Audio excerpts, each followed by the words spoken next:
आरक्षण किसी को मिल रही खैरात भी नहीं। आज भी भाई 21वीं सदी में भी ये भेदभाव हो रहा है ना। आदरणीय खड़गे साहब के साथ जिस तरीके से उत्तराखंड में घटना घटी, जंतर मंतर पर आरक्षण समाप्त करने के लिए को लेकर के लोग प्रदर्शन कर रहे हैं, कैसे देखते हैं? देखिए, आरक्षण किसी के कहने से समाप्त होने वाली चीज नहीं है। आरक्षण किसी को मिल रही खैरात भी नहीं है।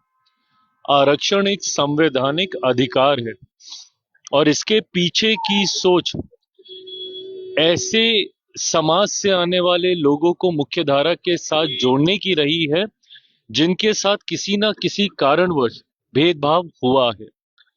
अनुसूचित जाति के लोग हों, अनुसूचित जनजाति के लोग हों, शेड्यूल कास्ट कौन सी कास्ट है? ये वो कास्ट है जो संविधान में स्केड्यूल की गई हैं, जिनका आधार छुआछूत था।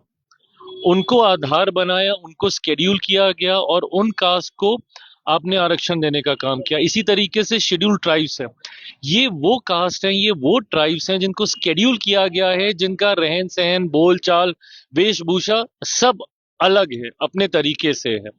तो ऐसे में चिन्हित करके ऐसे वर्गों को मुख्यधारा के साथ जोड़ने की सोच के साथ बाबा साहेब के द्वारा रचित भारत के संविधान में आरक्षण के प्रावधान किए गए, जिसको आने वाले दिनों में समय समय पर और ज्यादा सशक्त करने का काम किया गया। और आज की तारीख में इवन ऊंची जाति से आने वाले गरीब वर्ग के जो लोग हैं, उन तक को आरक्षण का लाभ मिलता है। तो ऐसे में इतना विस्तृत दायरा कोई सोचे चाहे कि उसको आप यूं ही समाप्त कर सकते हैं, ये संवैधानिक अधिकार है, इस पर किसी तरीके की चर्चा संभव नहीं है। रामदास अठावले ने कहा है कि देशद्रोही है जो आरक्षण समाप्त करने की वकालत कर रहे हैं। अब वो अपनी टर्मिनोलॉजी है क्या नहीं, वो लोग अपनी चिंता रख रहे हैं। मैंने हमेशा कहा है कि संवाद से बड़ी समस्या का समाधान हो सकता है। संभवतः जो लोग इस तरीके से प्रदर्शन कर रहे हैं, उनके साथ जिस दिन बैठ के संवाद किया जाएगा, यकीनन उनको भी समझ में आएगा। आज भी भाई 21वीं सदी में भी ये भेदभाव हो रहा है ना।